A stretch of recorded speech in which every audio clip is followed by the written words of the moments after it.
What's up, guys? My name is Jesse, and I became a professional photographer and filmmaker in just 1 year. It might have been even less, but here's that story. So, it all started out with me just wanting to be a life coach, actually, and making some just selfie recorded videos on my phone talking about certain um, things like love or change and growth and just stuff like that. Kind of just like taking ideas from other people and my own life experience and putting it into a video.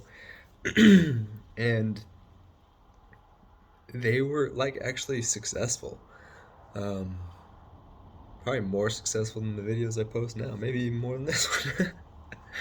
the people saw these videos and like they were messaging me on like Facebook and Instagram and texting me. People were like, "Dude, Jesse, your video like really helped me out for this moment that I was in." And I got that from like 4 or 5 people, and I was like, "Wow, this is actually helping people. How cool is that?" and So I kept going. I ended up buying a proper filming camera. Actually, I bought a Canon SL2, and it's perfect. I still have it. It actually remains to be the only camera that I still have. I mean, other than a GoPro and some cell phones. Um, the Canon SL2. I got the Canon SL2 and I got a Acer Nitro 5, like the 2018 year, I think. And it was like just good enough to edit videos, and I still have it today. Both of these products are the first ones I got and the only ones that I continue to hold on to. And they pretty much cut it for anything that you need to do. I mean, of course, you can upgrade. You better. We'll get to that. So I'm making videos. I've kind of started to give up on the life coach thing. I'm in the Bay Area. Um, I just want to get really good at filming, and I started watching vlogs. I started watching Casey Neistat and Peter McKinnon, and so naturally you want to be like Casey Neistat or whatever, and so you just start filming. And I was like, all right, I'm gonna do this every single day, and I just started filming every single day. I was vlogging all day and then editing, 4 to 5, 6 hours in the evening every single day. And I ended up doing that for a total of 60 days. So for 2 months, I made a video every single day. And that gets you really good at filming and editing, specifically, really fast. You know, yeah, a combination of watching videos on YouTube and how to do this, how to do that, and then doing the actual thing is incredible. I've asked and talked to some people who went to film school, and I asked them how many videos or movies they've made, and they're like, oh, probably about maybe 10, 5, 15. And I was like, what? I made more than that in just 2 months. Um, Not that they were all freaking phenomenal works of art, but I still created these things. Um, so yeah, I think I would go on. I ended up moving to Hawaii. I moved to Big Island. I think I went back to Big Island because one of my friends hit me up. He said he was starting up a coconut stand there, and I was like, shoot, I know how to do that. I'm just gonna go do it. And the filming actually took a break for the next couple months. I totally stopped making videos. Um, but the videos were starting to get good. They were getting better. The cuts were getting better. I was getting more comfortable on camera, being comfortable on camera in front of people. Uh, that's something you gotta conquer as well if you're gonna do the vlogging kind of thing. Um, let's see. And then, I don't know, some coconut slanging and vlogs in between. And then,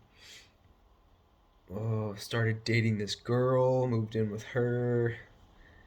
And then got my first gig when I was working at this I was working at the zip line. I was doing zip line for people and working at like a waterfall and like making sure everyone's safe and stuff. And this family wanted to get some photos done of the family actually, and they asked me if I knew where to do that at, and I was like, well, actually, like I'm a photographer. I can totally do that for you. And this was the first job I ever got paid for, and I only charged them. I think I charged them like $100 or $120. I told them I'd give them like 10 photos, um, fully edited, of course. And so I went out with him. I spent an hour taking photos of the family, and it went really well. It went cool. The family enjoyed the photos. They were nice. They gave me some some free drink cards at the hotel that they were staying at. This is all in Hilo, by the way. And then what next? And then I started going to I went to this barber shop once, and I got my hair cut there. And there was a new barber shop next to the tattoo shop where I'd got this guy, and this this girl. She was really nice. She was really sweet, and she cut my hair very well. And I asked her if she had any like photography or video or anything like that to advertise for her business, and she said no. And so I was like, well, just so happens that I'm a photographer and a cinematographer. Um, at this point, I had made, so I mean that was 2 months of 60 videos. So I'd probably made close to like 70 or 80 videos by then, which is kind of funny to think about considering how much I've made now. But that's it. Yeah, around 70, 80 videos I think I've made. So I was really comfortable, you know. And I think at this point I had actually purchased, yeah, after that first gig, I suddenly I was like, I can do it. And so I got some fucking credit cards, dude, and I just started racking up some debt.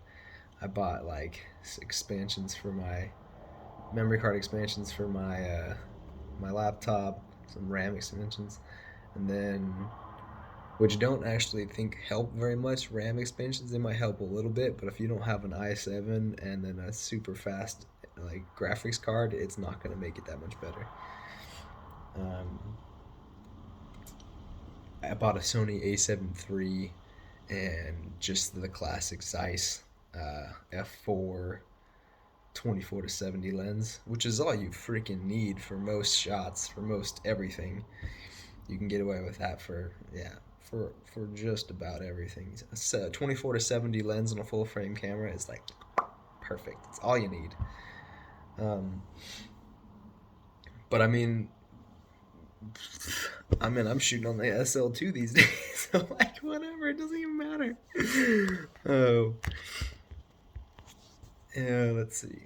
So I just spent like 8 grand, I think, on camera gear, and then I got that one job at, oh yeah, and I also had a Zhiyun crane too, and yeah, I ended up doing that shoot. Okay, so like sorry, that was like probably about 6 months from the time I picked up a camera and just started shooting, knowing nothing about cameras, filming, editing, blah blah blah, nothing.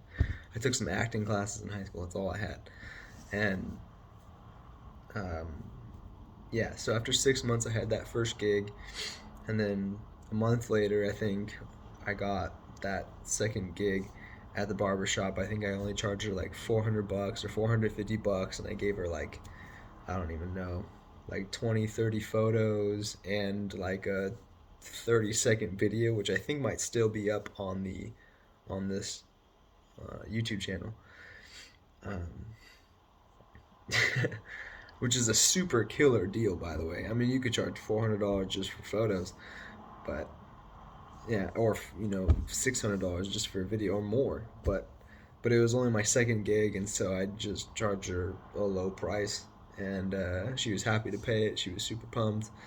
Um, photos all came out beautiful. I took some really amazing photos and edited them real nice. There's actually a photo I took of her, like little, little spinny pole, the barber spinny pole thing, and that photo was awesome. I think maybe I can pop it up here, but one day I'll print that thing out like big and put it on my wall or somewhere in my little special room or whatever.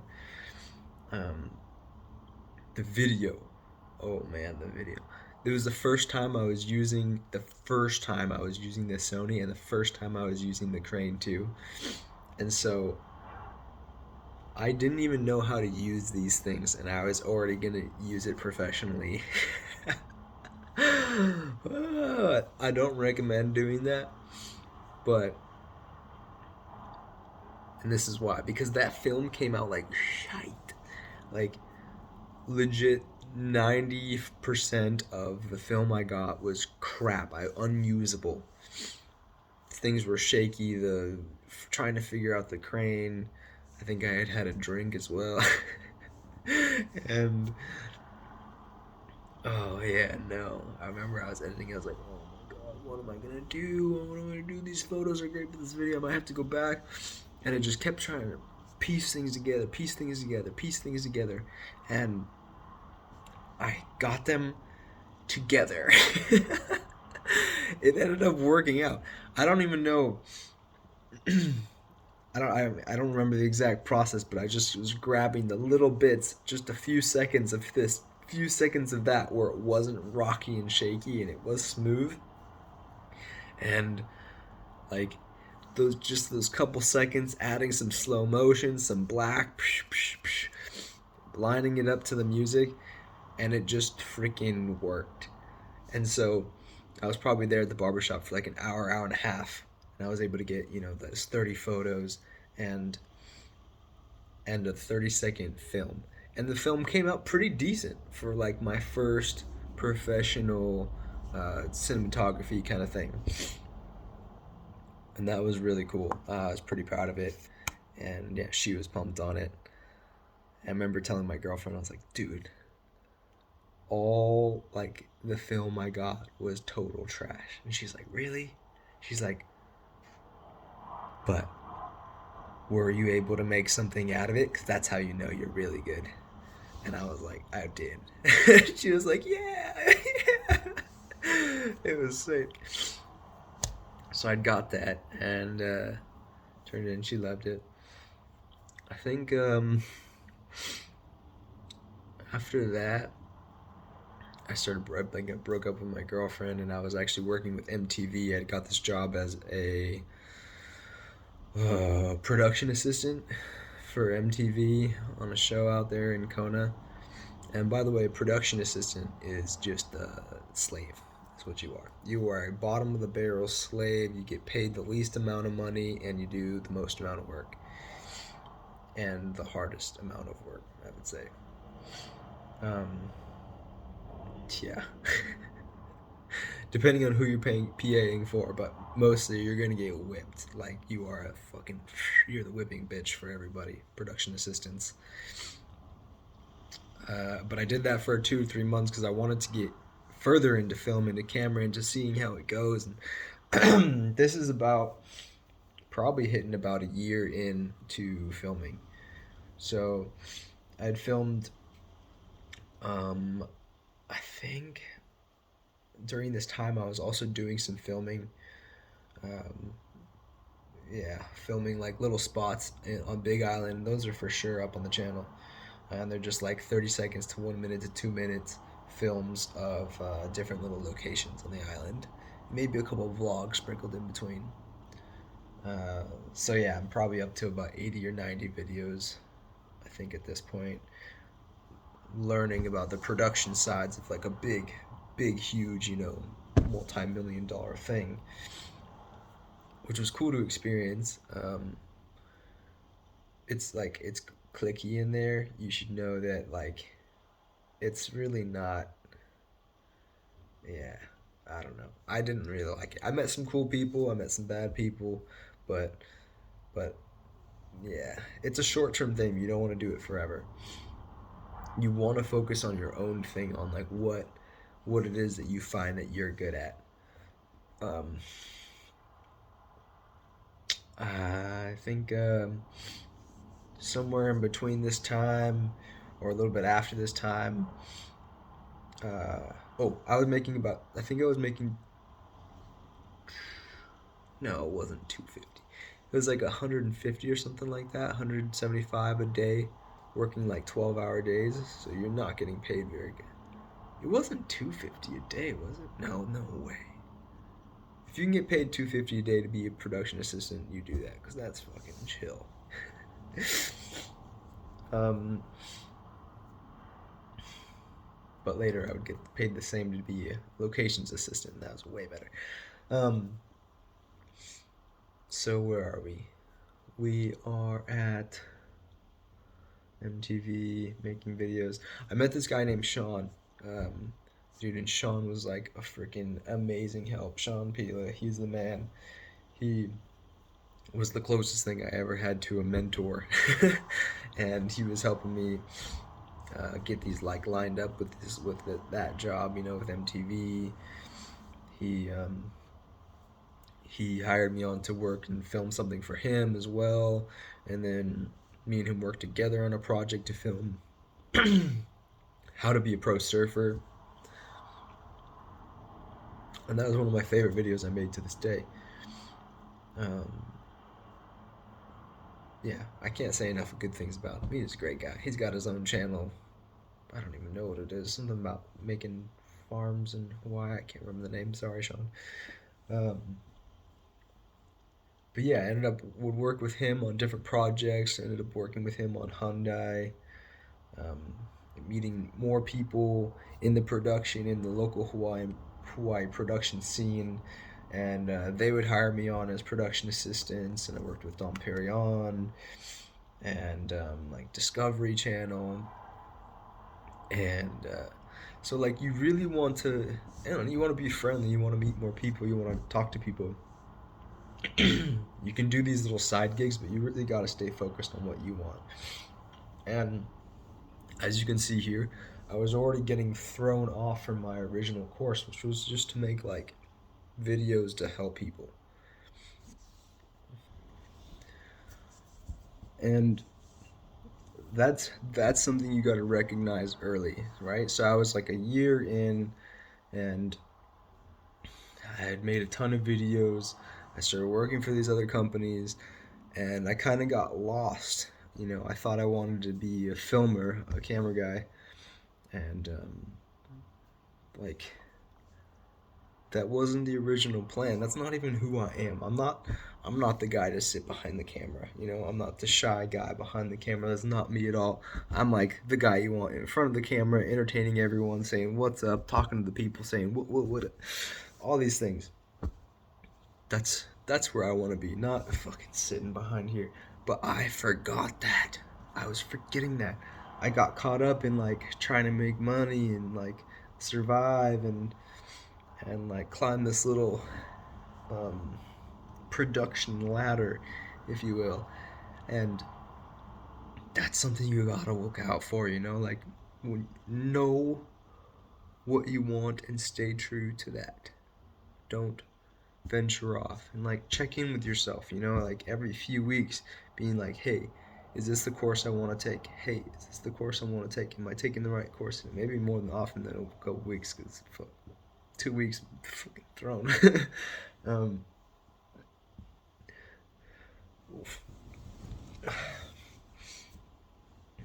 let's see. So then we're off. Gigs with Hyundai, Dom Perignon.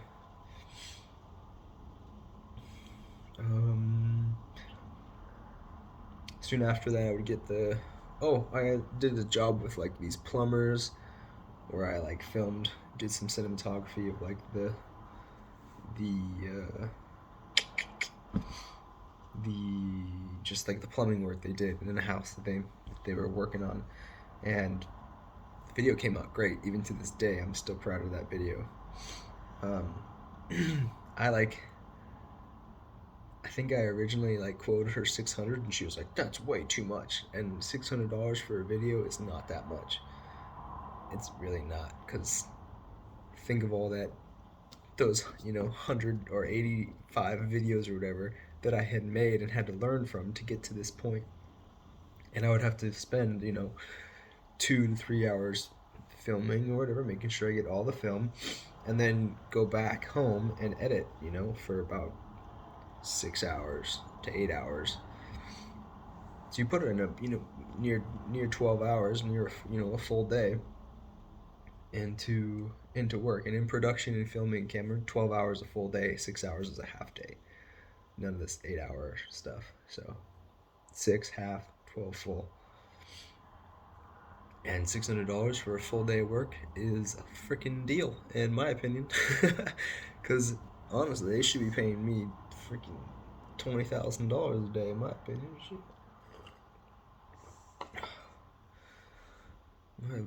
My throat always gets kind of weird when I talk for so long. Is there something I can do to fix that? Do you guys know? Can you like leave in the comments or text me or something? Cause fuck.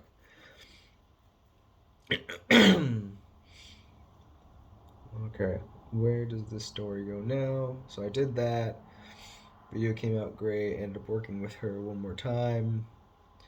I don't know if I should just keep naming off all these little gigs I had, but I'm like entering like a year and a half or something like that at this point. Ended up working with her one more time, and did this super short, easy, like 2 hours of work for $450, which is what I charged her for the previous one. But I did this one in 2 hours, made $450, and so I kind of made up for the low low charge that they got on the other one, as I told her that $450 was like my minimum or something like that. And then and then I don't know. I would end up getting another job with uh, some fighters and stuff, and just doing a couple headshots of them.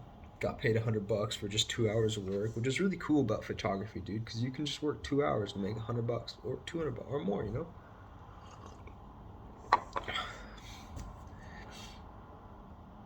And would go on. I think I was still making a few vlogs. Of course, my own stuff had like totally gets kicked to the back window, and you'll find this a lot with other photographers and filmmakers. Their own like passion stuff just kind of whispers away. I was finding that I really liked making videos where I like showcase other people and like the thing that they love. I'd get them talking about what they love, and then I'd throw some B-roll on top of that, and some music, and line it up and do. And I really, really liked that. I found that it was really satisfying. Lots of people would be attracted to it, and I'd help some people out, and like you guys would have a chance to look at it and be like, wow, hey, look, that's something you can do, or like, wow, that happened to him, and even though he was in that situation, he was able to overcome this and do that, which is awesome. And so yeah, doing that really allowed me to meet a lot of really interesting people. um, I know this video is titled how how to become a filmmaker in a year or whatever, but that's just kind of how it happened. Everything kind of just starts stacking up. You like throw all of your time into it, invest your time in it. I would say, I think one of the best ways to do it is just vlog every day. Maybe you don't need to do it for 2 months, but do it for like a month, and like every single day, and get it out of the way quick. Because when you just dive into something and fully focus in, everything happens way faster. You get good really fast. There's just like this momentum. You're like building this huge momentum, and that's what I was doing.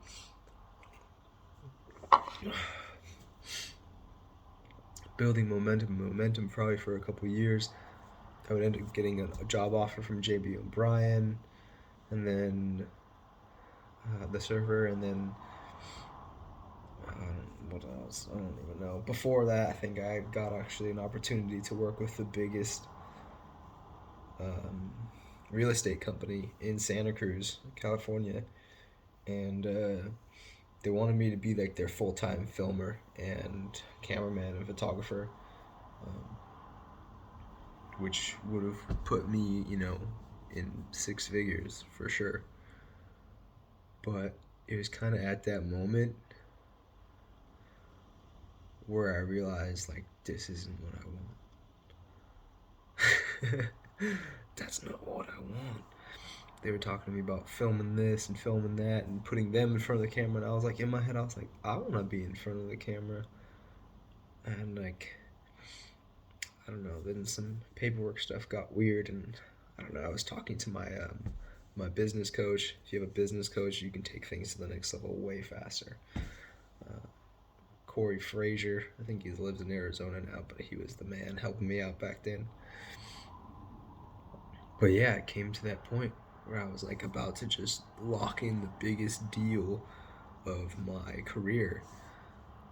Making six figures is a big deal for someone, who comes from fucking nothing. And dude, it just wasn't. I just couldn't do it. I was like, no, this isn't right. This isn't what I want to do. I don't want to spend my life like filming other people. I don't want to do that. And that was pretty much the end of like my whole that whole run was like when I realized that this kind of turned into a story about my life. But I mean, you can see you can still get the gist of how to do things for that first year, how to do it in a year. Just talk to your friends, talk to the people you know, see if they want photography, see if they want some headshots. Everybody wants some nice photos of them. Charge them $50. Tell them you take them out for an hour, or go shoot, and then you go home and edit them. Give them 10 to 20 photos. It's a freaking deal. $50. You're stoked. Keep doing that. But check into the local production companies, see what is available. Hop in as a production assistant.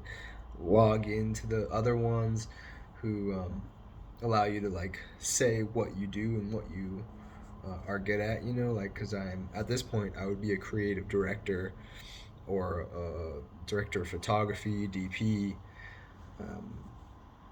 and you can sign up for those things, and those you're making way more money. You're making $4, $6, $8, $1,200 a day, which is like, now you're starting to get paid what you're worth. Yeah, I would still do DP. I would DP for sure for some projects, or be creative director for some projects if I thought that they would be fun. But it's not something I'm searching out for at this time in my life. Yeah. So I hope from that story that you guys were able to gather what you need to do if you want to go from nothing, knowing nothing, to like successful, profession in a year. There'll be bumps and like questions and this and that and the other, but yeah, credit cards.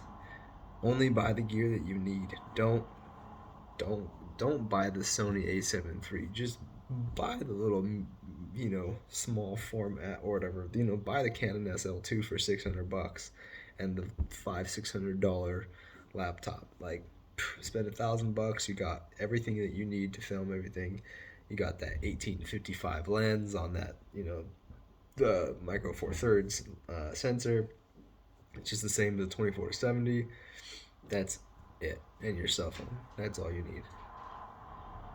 I think someone's trying to come in the room. Yeah, that's it. Well, I hope you guys got to learn something. See you later, guys. That was awkward ending.